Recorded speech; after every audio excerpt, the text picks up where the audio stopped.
প্রচণ্ড গরম পড়েছে আর এই গরমে রান্না করে তো যেতে ইচ্ছেই করে না, এতটা গরম লাগে। তো অল্প সময় এবং অল্প খরচে খুব সহজে এই রান্নাটি আপনারা তৈরি করতে পারেন। আর খুব কম সময়ে তৈরি করা যায়, আর খেতেও কিন্তু দারুণ লাগে। আর পরিবারের সবাই কিন্তু অনেক বেশি পছন্দ করে। তো এখানে নিয়েছি 1 কেজি চিকেন। চিকেনের মধ্যে দিয়ে দিলাম 2 টেবিল চামচ পাউডার দুধ, পরিমাণ মতো লবণ দিয়েছি। আর মরিচের গুঁড়াটা এখানে ব্যবহার করছি স্বাদ মতো। ভাজা জিরে গুঁড়োটা দিয়ে দিলাম।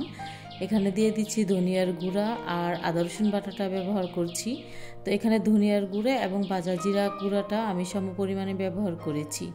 আপনারা চাইলে ভাজা জিরা গুঁড়ার বদলে এখানে বাজার থেকে যে কেনা জিরা গুঁড়াটা আছে সেই গুঁড়াটাও এখানে ব্যবহার করতে পারেন। এখানে দিয়ে দিলাম 2 টেবিল চামচ ভিনেগার। ভিনেগারটা দিয়ে সবগুলো উপকরণ একটু ভালো করে মাখিয়ে নিতে হবে। তো সবগুলো উপকরণ একটু ভালো করে মাখিয়ে নেওয়ার পর রেস্টে রেখে দেবো 1 ঘন্টার জন্য। আপনারা যতক্ষণ বেশি আপনারা এটা রেস্টে রাখবেন ঠিক খেতে ততটাই বেশি ভালো হবে। তো প্যানে দিয়ে দিয়েছি পরিমাণ মতো সয়াবিন তেল, আর এখানে 2 টেবিল চামচ দিয়েছি ঘি। এখানে দিয়েছি শুকনো মরিচ। একটি শুকনো মরিচকে আমি 2 খণ্ড করে কেটে নিয়েছি। আর এখানে 2টি তেজপাতাকে আমি ছোট ছোট করে কেটে নিয়েছি। আর দিয়েছি দারচিনি, এখানে বড় এলাচ এবং ছোট এলাচ, আর দিয়েছি লবঙ্গ। দেওয়ার পর এখানে 1 কাপ দিয়ে দিব পেঁয়াজ কুচি। আর এই সবগুলো উপকরণ একটু ভালো করে ভাজতে হবে। আর যতক্ষণ না পর্যন্ত এটা বাদামি কালার হবে ততক্ষণ পর্যন্ত এই পেঁয়াজগুলোকে ভাজতে হবে। তো পেঁয়াজটা আপনারা দেখতেই পাচ্ছেন বাদামি কালার করে ভেজে নেওয়া হয়ে গেছে। তো এই পর্যায়ে আমি সবগুলো উপকরণ এখান থেকে তুলে নিব। আর তুলে নিয়ে একটি ব্লেন্ডারের জারের সাহায্যে সবগুলো উপকরণ আমি ব্লেন্ড করে নেব। আর এই ব্লেন্ড করার আগে অবশ্যই সবগুলো মশলা একটু ঠান্ডা করে নিতে হবে ব্লেন্ডারের সাথে। ওই তেলের মধ্যে যে চিকেনটা আমি ম্যারিনেট করে রেখেছিলাম ওই চিকেনটা ঢেলে দেব। আর এখানে সবগুলো চিকেন আমি ঢেলে দেব। আর চিকেনটাকে তেলের মধ্যে একটু ভালো করে ভাজতে হবে। আমি এই রান্নাটি আজকে ব্রয়লার চিকেন দিয়ে রান্না করছি। আপনারা চাইলে যে কোনো পাকিস্তানি বা দেশি মুরগি দিয়েও রান্না করতে পারেন। তো সেই ক্ষেত্রে এটাকে একটু ভালো করে কষিয়ে নিতে হবে। আর যেহেতু ব্রয়লার চিকেন রান্না করলে তেমন বেশি সময় লাগে না, তাই চিকেনটাকে আমি একটু ভেজে নিচ্ছি আগে। আর একটু ভালো করে ভাজতে হবে।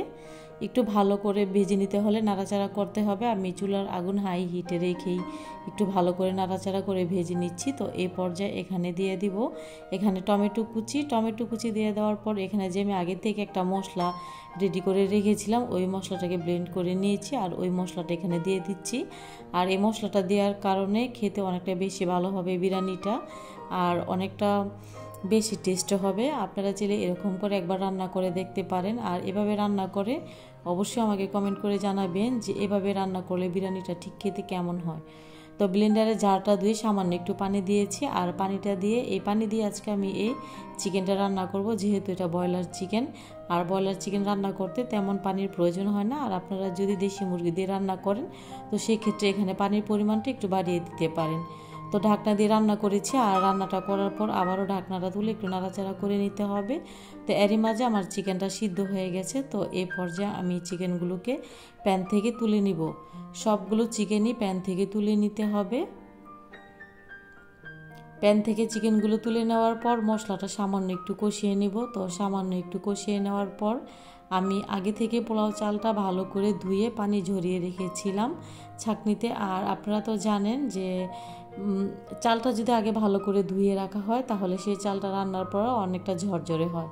তো মশলার সাথে চালগুলোকে একটু ভালো করে ভেজে নিয়েছি। তো ভেজে নেওয়ার পর এখানে আমি 2 কাপ চালের জন্য 3 কাপ গরম পানি দিয়ে দিয়েছি। আর পানিটা দেওয়ার পর এখানে আমি দিয়ে দিব কিছু কাঁচামরিচ। আর কাঁচামরিচটা আপনারা আপনাদের পছন্দ মতো দিতে পারেন, আপনারা যে যেরকম ঝাল পছন্দ করেন। এখানে 1 চিমটি পরিমাণ দিয়েছি জয়ত্রী গুঁড়া। আর এখানে আমি ব্যবহার করছি স্বাদ মতো লবণ। তো ঢাকনা দিয়ে ঢেকে রাখবো যখন না পর্যন্ত পানিটা শুকিয়ে যায়।